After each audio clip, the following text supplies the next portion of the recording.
For most people, we are asked to conform, to learn from the best, but there's less kind of emphasis or tolerance for taking the ultimate risks of creating things out of nothing. After DeepSeek came out, a lot of the VC investors in China, they felt this kind of existential crisis. And I think that will give inspiration for more people in China, especially the successful rich people. Some of them are in the best position to do innovation. They have financial liberty, they have enough social resources to consolidate a team. All they are saying is, let's have this industry, but only the fittest survive, the strongest survive. Today, China is no longer just the world's leading manufacturer. It has also become a global leader in technology development. From EVs to LLMs to social media apps, you will see Chinese companies at the forefront of innovation. But how should we make sense of the Chinese innovation story? Today, we are joined by Robert Wu, the CEO of BigOne Lab.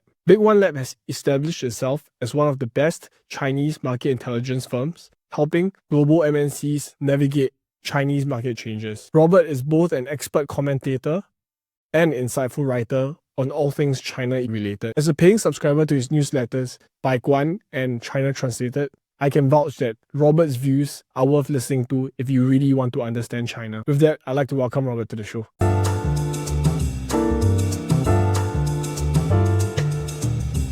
If you look at China's tech giants, we think about the companies like your Alibaba, your TikTok, or your ByteDance of the world, the Huawei's of the world. They've kind of been dominating in the past decade. But it was only until DeepSeek, where DeepSeek's entrance into the AI race, people kind of saw it as China has officially arrived as a peer to the US in a tech race. My question to you is then, why would that DeepSeek's emergence be like the watershed moment for China's AI capabilities? So it's really a surprise to everyone, including people in China. I think before DeepSeek, nobody have imagined that we can have so much original creativity and innovation so soon. Me personally, I would think this will happen 3 or 5 years down the road. I'm personally confident about this, but I didn't expect it to come so soon. And I think it's groundbreaking because most of the past discourses is about China, which is good at replicating and iterating and scaling from 1 to 100 or 1 to 1,000, right? But many people, including me, we didn't actually fully believe that China was ready yet for this 0 to 1 kind of innovation. And I think DeepSeek is very, getting very close to that kind of innovation. Maybe not exactly 0 to 1, but at least 0.5 to 1, which is really, really different. And I actually think there are many places, where China is already doing a lot of original innovation. If you look at drones, if you look at battery technology, we are getting very close to at least 0.5 to 1 or 0 to 1 even. But because the world's attention has been focused so much on DeepSeek, then this moment has become such a big event that everyone actually now take notice that Chinese innovation is on the table. It's really a defining moment. And we were going to see more of these cases, I think. Your company, BigOne and BigOne Lab, actually has been covering the Chinese tech scene for quite a while already. Yeah.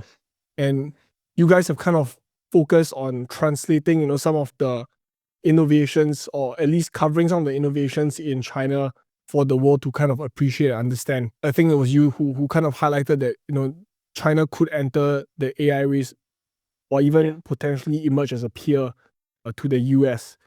That wasn't the mainstream view back then. You had a caveat for sure, but could you help us take through your key thesis back then as to why China could emerge as a technological peer? I basically look at the current generation of AI technology, and you have basically 3 components of that, right? You have the compute, which is like the GPUs, the chips. You have the algorithms, which is really the the core of the large language models. And then you have large number of data to train on and to make inference on, right? So basically, when I look at all these three, I don't see a fundamental barrier making it impossible for China to catch up. Chip-wise, yes, we don't yet have as great a chip as, say, NVIDIA. NVIDIA's chip makes by TSMC, and we do have restrictions. But the fundamental physics of chip making and chip design is not like exclusive to anyone. It just takes some time and some energy to engineer and to iterate on engineering know-how, right? And we have an abundance of good engineers. So that's a time issue, not a fundamental issue. In terms of data, we have a lot of data. Maybe in terms of textual data, we don't have as rich as the English speaking world, but still, large language model doesn't have a language barrier, right? Each model is trained on all the languages in the world, open to the world, and also including all the math and all the coding. So for that, there's also no way to, shut China off from the great body of knowledge and information and data in the world. So that's not a fundamental barrier. And then you look at the algorithm, the basic principles of transformers, our current generation of AI technology, the basic principles are all there. It's not as if someone has invented or discovered the law of gravity while Chinese haven't, right? So it's not like a huge conceptual kind of threshold that is, inaccessible to China. So as long as the principles are there, there will be enough smart people to think about how to innovate and iterate under these principles. And what I didn't foresee is there are actually this kind of group in China like DeepSeek. They are using the same principle, fundamental principle, and the same fundamental chip technology to basically arrive at a engineering kind of setup that could allow them to retain the same similar level of AI capability with inferior and smaller number of chips, right? Because that's a very good manifestation of this idea. As long as the principles are there, it just takes some engineering, some smart engineering, good teams to make it happen. So at the time, I just said, there was nothing that's barring China from achieving it. I just didn't realize it took so soon. China had to catch up, but you didn't kind of have this view that, you could actually emerge as a peer that fast, right? So, that could be the result of export controls. Without export controls, right, there's no way for, a local team to make innovation in this style. Like, the best thing you can do is just buy some high-end advanced GPUs from NVIDIA, pay the premium, because that's the established way to do, right? Now, with export controls, all these teams and engineers in China, they were forced to innovate on scarcity, right? So I think partially, and maybe even a great factor here is to, we should give our thanks to the US for closing the doors. Yeah, when I was reading up on DeepSeek's technical innovation, it was really on the fundamental architecture, right? That's where they were trying to innovate on vis-a-vis what their peers in the US were doing, which were kind of to build or trying to scale faster or scale bigger, but they didn't kind of like ask first principle questions, which I think the DeepSeek team did really well. Yes, exactly. And so it just shows there's no lack of first principle thinking in China. It's just, under the constraints, there will be maybe a whole nother route of technological tree. And that's actually pretty dangerous, I would say, for the West, because you are forcing technology to be more diversified, and it will be up to the rest of the world to choose. While before, they may only be one path that everyone will follow and stick to. Now it's kind of divergent. When I spoke to Prof. Ke-Eugene like last year, she highlighted the same thing, which is that as the US started to increase trade barriers, for China, it would force them to innovate. It creates a new forcing function for innovation that might not have been there previously, because now you're actively thinking, how do I diversify my risk? How do I diversify my revenue? How do I actually go into new markets? Because my primary market in the past has been closed off, which also explains why maybe the trade patterns today, the US doesn't serve as a big market for China as much as it did in the past. Also, there's no turning back, even if today of very low possibility of US saying, okay, we will not restrict you anymore. China will not take it. They would assume the doors will be shut, a day later. So it's really no turning back. Once this set in motion, it will just keep on growing, and then will be a real contest with equal weights. And the world is not just about China and U.S., right? Most of the people and companies live and operate beyond these two countries. And I think it's going to be amazing for the rest of the world. You will have more plurality and you have more choices to choose from. It's great for consumers. So I think it's very exciting for us to witness this so fast. The number of BYD Chinese EVs that are appearing in Singapore today, I don't think people would have predicted that 10 years ago. Not even 5 years ago, I think. They used to carry a very bad brand name. I just saw a video this morning of Elon Musk a decade ago answering questions about what he thought about BYD. And he was just laughing because, yes, 10 years ago, BYD was a shitty brand with shitty product. But, it's just so little time. They have grown so successfully with such a strong brand and strong product. It's amazing. In the past, China has been seen as that one-to-N innovator and not the 0-to-1 innovator. And now we're starting to see that they're shifting towards that direction. Why was it for so long that there was this kind of label that China was just going to be okay with being that one-to-N or being just the engineer or manufacturer of the world and not the primary innovator? I think it has very deep cultural and social reasons. Coming from a Chinese or East Asian culture or education, right? Most of the time, for most people, we are asked to conform and to learn from the best, but there's less kind of emphasis or tolerance for taking the ultimate risks of creating things out of nothing, right? I have to be frank. This is really what Western civilization has been, excellent about. They are risk takers. They were risk takers, and I think the current generation of Chinese people are learning from that, changing the mindset, and starting to have more and more people to try to replicate even this type of thinking. Right? You talk about first principle. This word is really hot in Chinese tech and investment scenes. And a lot of people are using this kind of thinking. What's the first principle reason behind this and that? And then that's great. But traditionally, it's really hard. Like for example, like even the DeepSeek is a proof for this. If you think about DeepSeek, it's not a traditional company, right? It's not invested by traditional venture capitals. It's not a state-run company either, and it's not part of any large company. It has a single owner who is rich and who is also very talented and who is also very deep in the actual work. So have both the money and the brain power and the energy to solely focus on breaking the technological barriers in this case, right?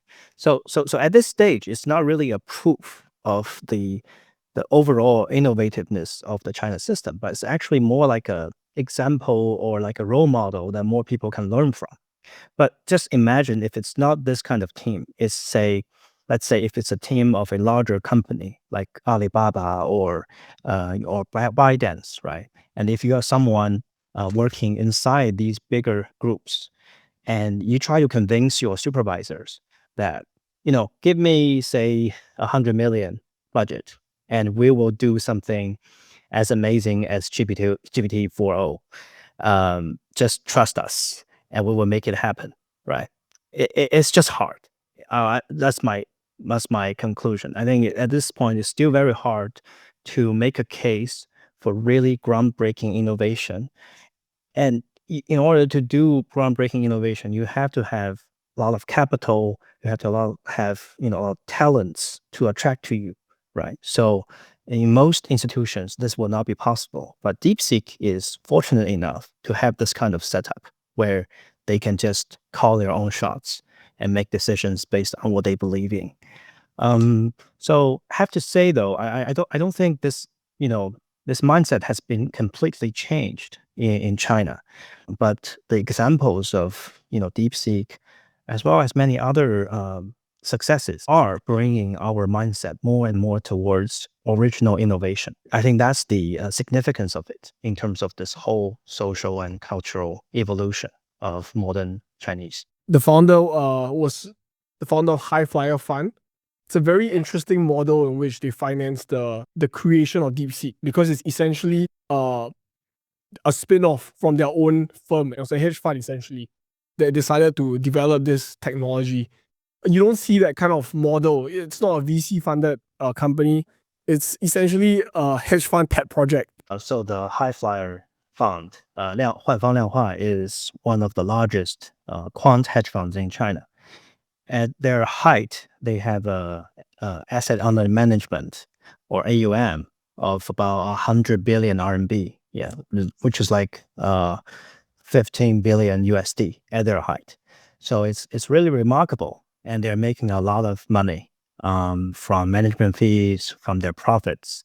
So CEO and founder Liang Wenfeng, he was a billionaire, from very beginning, and I think he's also an engineer. He has some specific belief and dreams and vision about AI. And since he has the means to achieve that, he just decided to, as you said, a pet project or a spin-off that is legally unrelated to the fund, but basically funded by himself. It's a self-fund model. That's really unique. It's also kind of a wake-up call for a lot of the VC people in China. After DeepSeek came out, a lot of the VC investors in China, they felt this kind of existential crisis because, such a popular and such a great success, there's zero VC money involved. They naturally feel worried about themselves. So it's a surprise to everyone, including all these investors whose career is about finding a company as successful as DeepSeek, but they totally miss it.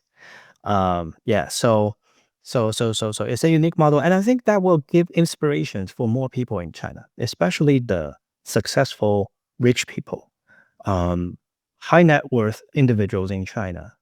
Some of them are in the best position to do innovation. They have financial liberty. They have enough social resources to consolidate a team. As long as they have the mindset that they know that doing this is cool, I think more of them will be call up to join this. That's why I really think Liang Wenfeng, as CEO, is setting a very good examples for what to do with your wealth kind of question in China. Before that, we don't have so many of these kind of examples. Yeah, it's interesting because from a third-party observer's perspective, especially in a financial hub like Singapore, where we're so used to kind of the traditional modes of financing innovations, this is something new and novel to us. You kind of highlighted or alluded to earlier the existential crisis of maybe the VCs in China. You kind of commented on this before in one of your more viral essays. VCs in China today, are they actually better off or worse off than they were maybe 3 to 5 years ago? 3 to 5 years ago is definitely, now is worse. I would say the VC industry in China was back to zero, meaning all the game rules, all the principles will be rewritten and readjusted. And that was because the U.S. capital, the U.S. VC fund, they are permanently out of China. And they will be out of China for a very, very long time, if just because of geopolitical reasons.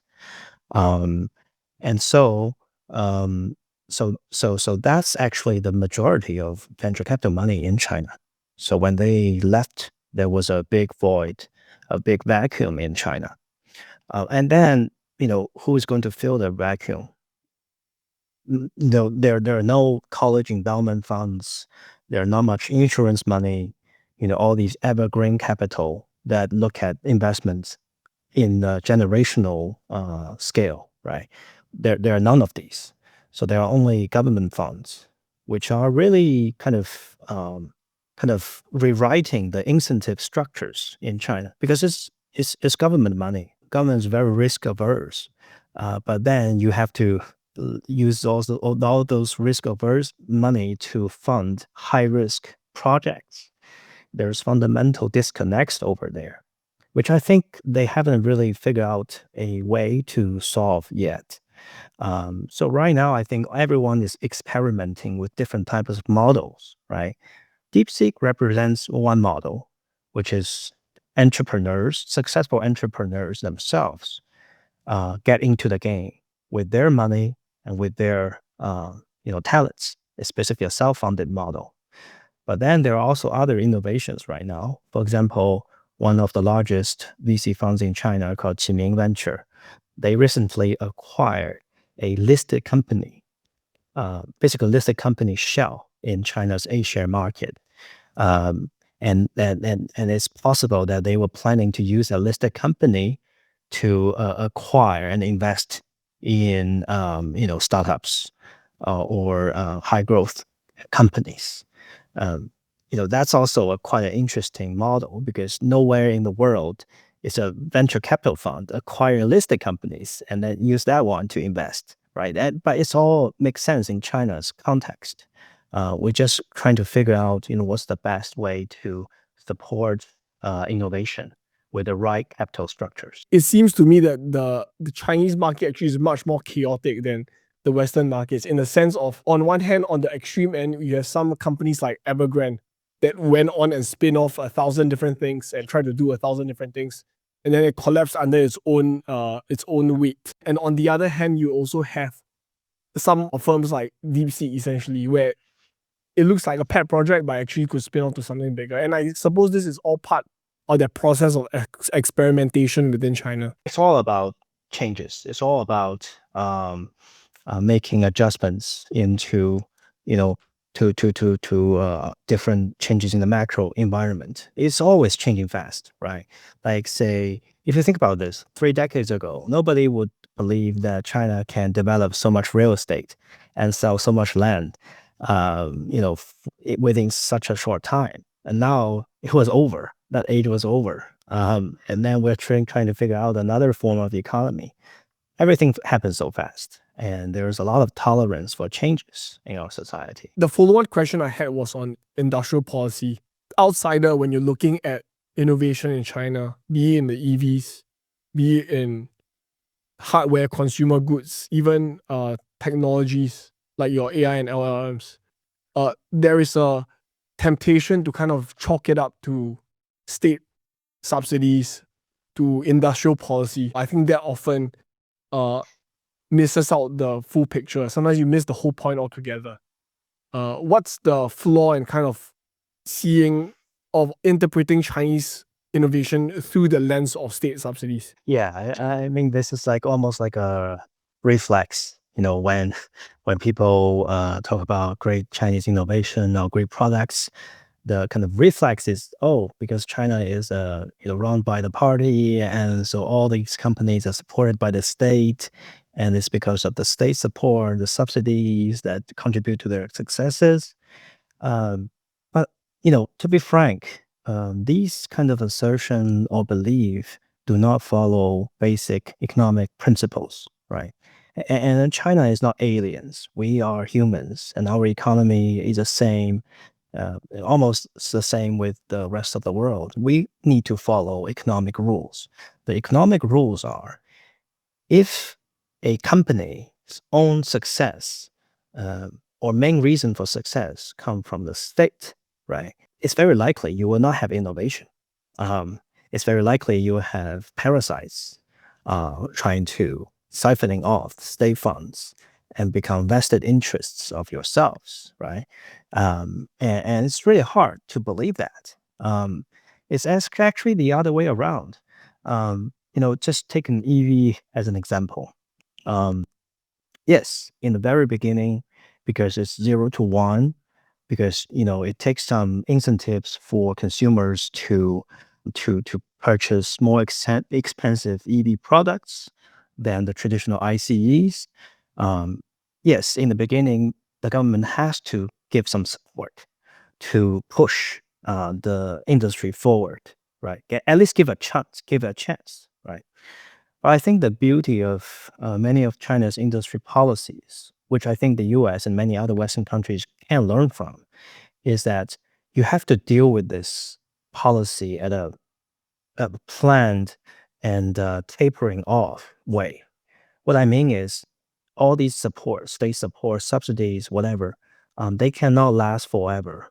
You have to create an expectation that this is just temporary and it will slowly taper off, right? And then that process is going to be painful for many people in the game.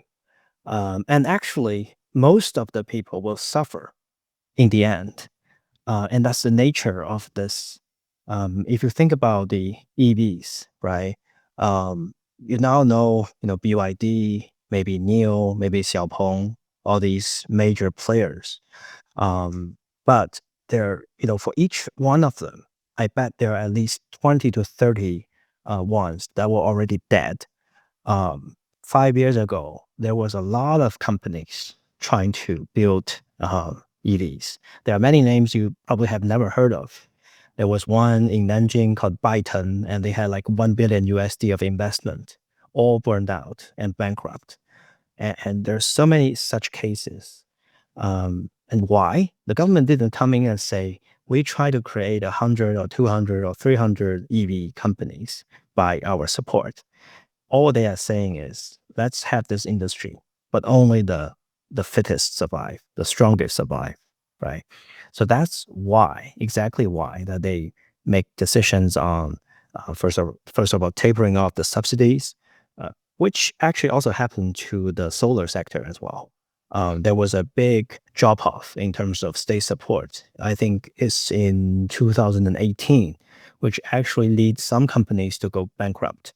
But only the fittest survive. The one with the best cost and the quality structure survive, right? And also, in the EVs, there's also the decision to introduce a strong global player into the set, which is Tesla, right? The Tesla Shanghai factory, for Tesla, it was really important. It was at a time, if you remember, it was a time when Model 3 was entering, what Elon Musk called a kind of ramp up production hell, right?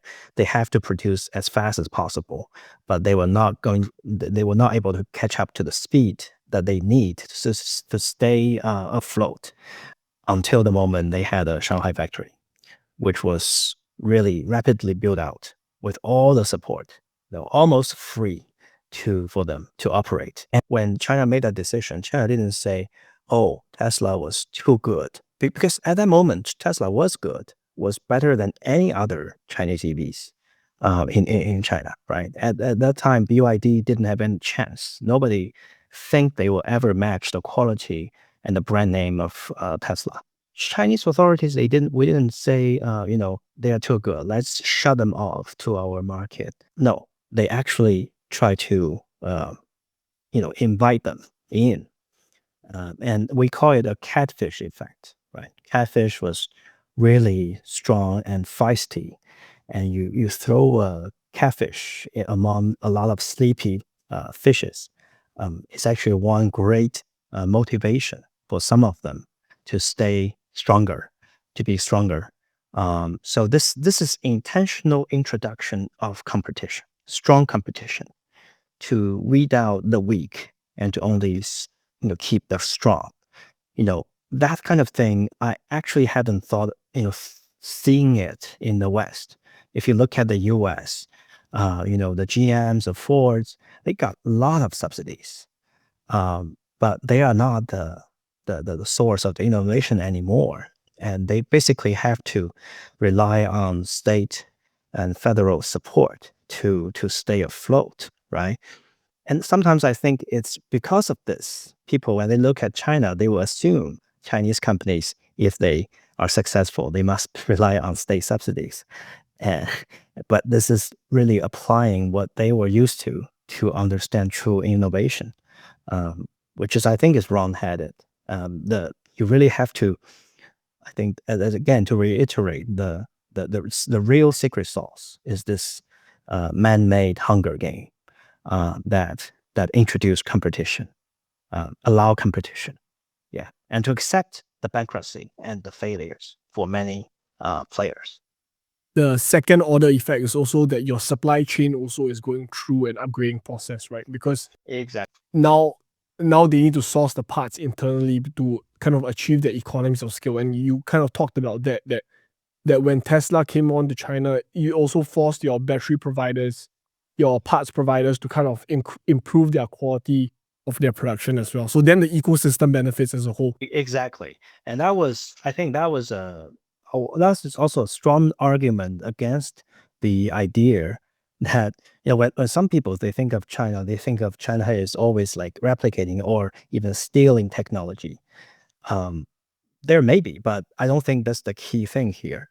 When one like Tesla is in China or when Apple is in China, they will need to source parts, right? And they will need to source parts from suppliers, and they will apply their standards to ask their suppliers to fit their standard. That process alone will diffuse know-how and expertise and innovation, and you cannot really like stop that, right? I mean, otherwise, why is Tesla setting their factory in China if they are just sourcing parts from overseas? Just do assembly, that will be too much of a work, right? So as soon as you set up the factory there, all these suppliers will come to you, and they will learn from you, and they will through the process of working with you, they were learning from the best. That's just unstoppable. And I think it's also perfectly fine business practices, which is just natural to happen once you make decision to move parts of the production to other places. So I think that's very important because now all these suppliers, they can also supply pretty cheaply and at a very good quality to other players now, non-Tesla players, more domestic players. And we are all enjoying and benefiting from this complete supply chain ecosystem. Tesla benefited equally or as much from entering the Chinese market.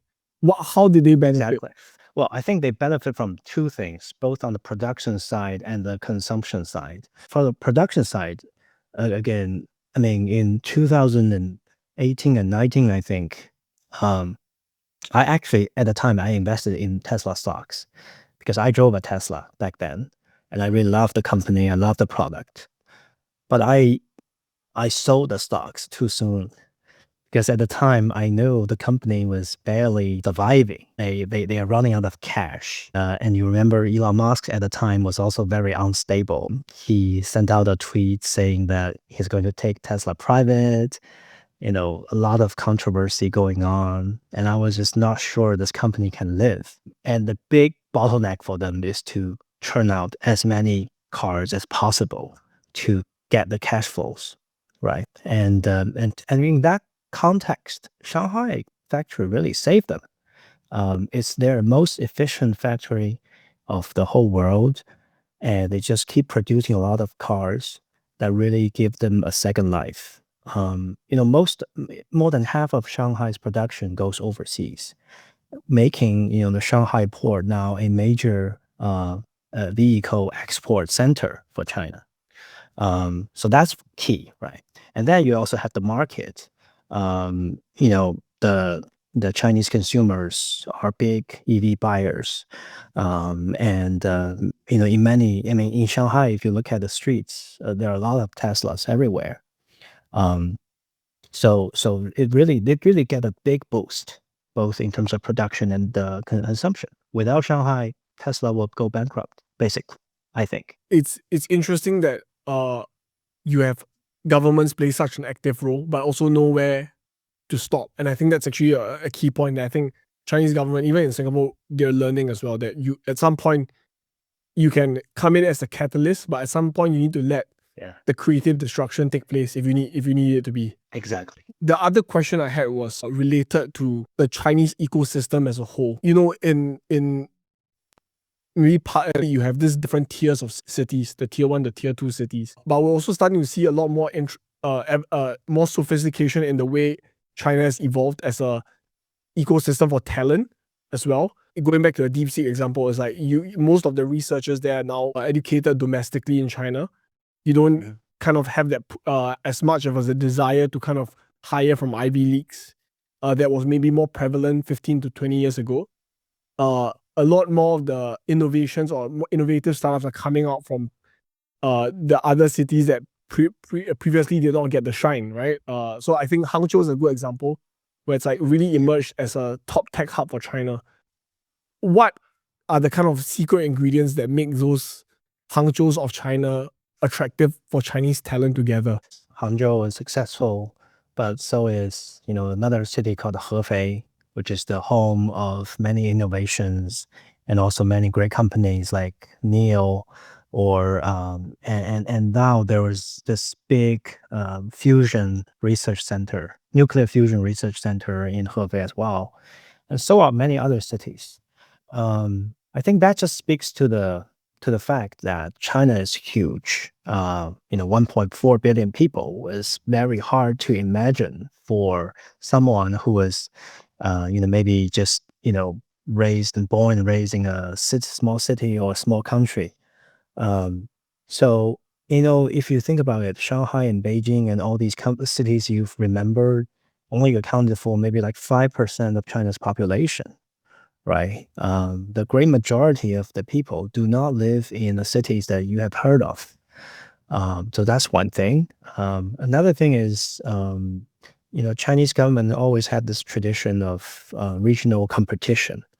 Some people call it physical federalism. You have all these local governments at provincial level and at city level and at district and county levels. There are like almost 3,000 counties in China, and each one of them are competing against each other. So it's almost like a market economy where all these local districts are competing for more talents, more businesses. So from this competition, some places are bound to be successful, right? And so usually, secret ingredient for the success of specific places are, first of all, they need to have a great source of talents. So many of these cities have great universities. Also because of historical reasons. So for some reason in the past, some of the best universities were set up in that city. So Hangzhou, they have Zhejiang University. Hefei, they have China Science and Technology University, and many other. So the educational resources are actually quite distributed in China, not just concentrated to Shanghai and Beijing. So that's one thing. And then I think it also takes some really I would say small government mindset, or more like a agile government mindset. That knows the boundaries and limits of the government, between government and businesses. The clearer about the boundaries, the better. We just talk about this kind of knowing where to stop, kind of thing, right? Actually, from traditional Chinese bureaucratic or political mindset, it's actually pretty hard to know where to stop, because we have such a, kind of government that is in every part of our life. So the best local governments, they are the one that actually, they have great plans, but then they also know how to execute it well, to know where they should act and know where they shouldn't. So Hangzhou is a great example. Shenzhen as well. These are all very innovative cities in China that business people and young talent really love. Yeah. So I think because of this competition between local governments, the best practices will win in the end. So it's just It's just the nature of competition. The other thread that I wanted to pull was that you pointed out earlier that when the lines are clearer between government and business, then the city or the ecosystem tends to thrive. But in the past, China has kind of tolerated the shadow economies, right? Like I think much of Alibaba's rise, for example, in China, is operating within the gray areas. And that's how they kind of push the boundaries of innovation. As a result, you had someone like Jack Ma, who emerged as a tech titan of China. That I think internationally, if people think of Chinese tech, they think of him as the brand ambassador for the past 20 years. So what explains the fall, his fall from grace, in your view? Yeah, that's a very controversial question. I hope the Alibaba PR team is not listening to this. And so yeah, I mean, it's pretty ironic, I would say, that Jack Ma became the face of this narrative that China was cracking down on private sector for the last few years. Um, what happened was, I think it's 2020, late 2020, just before the IPO of Ant Financial, which was the parent company of Alipay.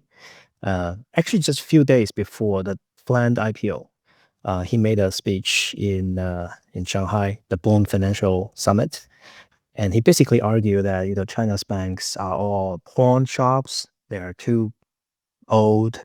They have to be kind of remade.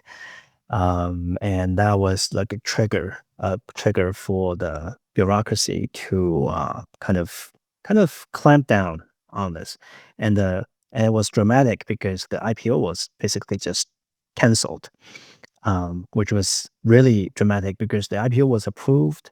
It was actually the investor money was all paid up. And it was just like formality before the IPO. But even that was canceled. So that was really dramatic. And for a long time, Jack Ma disappeared from limelight. Only very few appearances, which was a stark contrast to what he was used to be, right? If you think about Jack Ma, he was everywhere, talking to Elon Musk, talking to Donald Trump, and all that. But I think to be sure, though, he was not arrested. He was not in prison. Actually, I know many people in the West believe that Jack Ma was under arrest. No, he was not, and none of his wealth was taken away. He didn't even have a penalty or fines or whatever. He was just basically silenced in some sense, and he was allowed to go overseas. Went golfing in Spain, on his yard somewhere. So he is free. Okay, but I think it's wrong to equate that with the assumption or assertion that China is back to the private businesses. Jack Ma was very special. He was I would say, very political person. He loved and thrived in kind of changing the narratives and changing the politics and changing the policies. You mentioned the operating in the gray area. Alipay itself is a great example of operating at a gray area, right? When he designed, when his team made Alipay, it could be illegal for him to do that because at the moment at that time there was no payment regulation, and what he did was basically collecting funds from the public and helping manage their funds without any regulation, basically. Um, so he did actually say to the people around him that this thing might get them arrested, but if this tight day come, he will hand it himself in. So just be bold and act, right? And in the end, when this become a big industry, the rules are actually bending for them, and the government makes rules kind of tailor made for them. And this has been repeated many times. And there was, one time, I think a decade ago, there was a big argument between Alibaba and the ministry that is in charge of commerce in China. There was a big argument. Basically, the ministry said Alibaba was encouraging fake and counterfeit products, while Alibaba said, no, we are not. we are important for small and medium businesses, right? And if you check the history in that context, I'd say Alibaba won that battle between the company and the government ministry. Um, the ministry, they took away, kind of retracted the criticism, and the minister actually paid the visit to Alibaba basically as a token of goodwill, right? So Jack Ma was really powerful. That's what I'm saying. He didn't have an official government position, but he has huge influence. Um, first administration of Trump, even before his inauguration, Jack Ma paid a visit. It's not Xi Jinping who was visiting. It's Jack Ma, and Jack Ma telling Trump at the time that he is going to bring 1 million jobs for the USA. This is not a typical businessman. It's more like Elon Musk of China, right? That there's already kind of overstepping a little bit between the boundary of business and government. And so when he, on the eve of IPO of Ant Financial, which is another big empire of him, right? He at that time made that speech of overhauling Chinese banking sector. It's hard to not to perceive that as a political messaging, right? And then I think that was a moment when the whole bureaucracy and the top leadership think this is too far. We cannot allow this to happen. So again, I don't think it's a crackdown on private business thing. It's about someone who have ambitions in politics get kind of, get whacked out. But with no penalty, with no loss of wealth, with no loss of liberty. It's a sign of how in China capitalism is always second to maybe the socialist government. That capital is always True. That's aimed at serving. Whereas in the US it's different, right? Where it's the other way around, where the government a lot of times are beholden to the interests of the capitalists. exactly. So that was a clear example for me. Yes. Like right now, like Elon Musk, the Doge, what they did to the federal government will never happen in China. They will never be able. Two billionaires in White House dictating what's going on, what should be done in the country. That will never happen here. You're trying to bridge the gap between the West and China, and you've been very eager in doing that. As a Singaporean, who is at the crossroads between the East and the West, I get to kind of see the views from both sides. And one of the worries that I've had is that we think that our American friends are misunderstanding China more and more these days. They have the view that China is an insecure expansionist power. And we think that that might be mistaken because, like all Southeast Asian countries, we see that we always have challenges, but we never have problems. It might be useful to take this time to kind of help demystify China a little bit, to help us get to the cultural operating system of China. What is like kind of the Wow. larger narrative that China believes about itself? Yeah, that's a huge question, to be honest. I wrote a personal newsletter called China Translated. And actually, the question you're asking is the core question that I try to explain through the personal newsletter. You're right. At the fundamental level, there is a big cultural, social, ideological differences between China and at least the US. And it really takes a lot of understanding, especially firsthand understanding. Um, you know, best thing I can advise is maybe for more American friends, come to China, not just to travel for a few days, but to live and work and experience and learn the language. And that's the best approach to really appreciate the differences here. However, I know that most people don't have the luxury to do that. So that's why I start to write newsletters to explain the differences.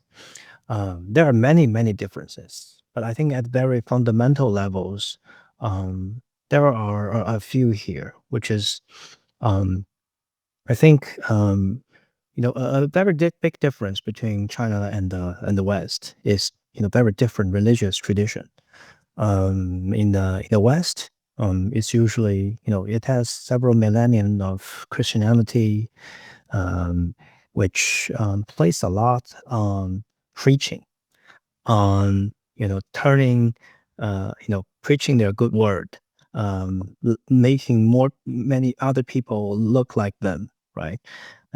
Once you have a good idea, you teach to other. This kind of mindset, right? And I think that's very prevalent even in today when the society is less so religious, but that idea persists that the world has to be of one operating system, and our operating system is the best. So it's a privilege for you to learn from us. That kind of mindset is totally not existing in China. Okay, I mean, Chinese people, um, although we believe in ourselves, we think we are great, we're good. We've never thought about converting other people, right? Um, I mean, there's some way that we deal with things, that we operate in our own country, our political system, our social system. I don't think there's I think there's zero interest for us to replicate this thing in other countries like the US. We don't really care, to be honest. And I think that's the single biggest thing that the Americans can learn about China, is that we do not operate under the assumption that we want to change you. You probably operate under the assumption that want to change us. Um, and if you realize we're not the same here, and there doesn't have to be one single way, then probably there will be a chance for reconciliation. Um, so, so I think a lot of the conflicts come from that, of the U.S. assuming that China is also about uh, conquering the world, with ideas, with money, with everything. Um, yeah. So I think it's there are a lot of parts of this that are different, but I think this is maybe the single most important thing, if there is one. Um, yeah. So it's really hard to sorry to exhaust this very big question with a single interview, but uh, if definitely read my personal newsletter if you want to get into the more details of this. The other question I have for you, as a company that's actually working in data, we're working with data, insights, and editorial opinions, is on the issue of censorship. How should we understand censorship in China? Yeah. It's definitely a big part of our discourse ecosystem. I think fundamentally it stems from a key principle, which is that Chinese government's first priority is to maintain stability in the society. It's not just the government, but most of the members of society, they want stability above everything else. And that's because of our historical and cultural genetics. We just tend to value stability above everything else. You have to have a stable, peaceful society first, and then we talk about the rest. So that was like the basic operating system and mindset here. Um, so because of that, the government authorities are very mindful of potential conflicts that might, induce either violence or chaos. So there was this general tendency to maintain at least a appearance of stability, right? So that's the logic, right? While in the West, you have different operating system where they think the most paramount, the most important thing is your freedom of individuals. That's like First Amendment in the U.S., and that's nothing can be sacrificed for that. In China, stability cannot be sacrificed for anything else. So I think that's the fundamental reason why it exists. Does it have limitations and weaknesses? Definitely. A lot of this censorship, they restrict rightful and adequate, appropriate expression of disagreements. Sometimes it could be very bad. So I think the government is also not trying to hold a complete kind of hold on expression, which I think some people they might imagine China to be this so-called totalitarian kind of system where the big brother is always watching you, holding you down for life, right? It's not. There is some delicate balance here. The government knows that when there is discontent, the discontent have to be dealt with, even though the discussion of it may be kind of tempered down at some stage, but still they have to deal with the underlying problem. So a lot of dynamics work like this. There's some big controversy or chaotic situation or even a protest, right? And then there was some kind of clampdown on the expression or spread of information about this. But that's not over. The next stage, government will actually think about, how do we deal with the underlying problem so that this won't happen again? They're not stupid. They don't think that you can govern such a big nation just, by not allowing people to speak out, right? You cannot. So there's a combination of different set of policies that are, maintaining stability, but also trying to look at the fundamental reasons of why the stability is challenged in the first place. So it happens many times, many times. So, but the thing is, when the outside people they look at China, they only look at this part, the censorship part, but oftentimes disregarding the more underlying, more structural action that is also taking place. That's less visible to the outside world. If we look at what are the sources of challenges to stability, or what are the sources of instability to China in the near term, what are they, and what should people be looking out for? I think right now there's a consensus now that our economy is not doing that great, which is understandable because after 2 or 3 decades of breakneck speed of development, there has to be some kind of reversal or correction. Oh yes, so many people they feel the economic pains, which in some cases translate into crimes, and the government is seeing that, right? And a lot of problem is not just about economy per se, but it's about distribution of wealth and distribution of income. So if you look at the top level documents recently, it's all about boosting incomes for people and boosting consumption for people. But I think the government, the leadership, they have been paying attention to it and they are seeing it. I mean, a few days ago in the state council meeting, they said that boosting income and consumption is the top priority, the paramount importance right now.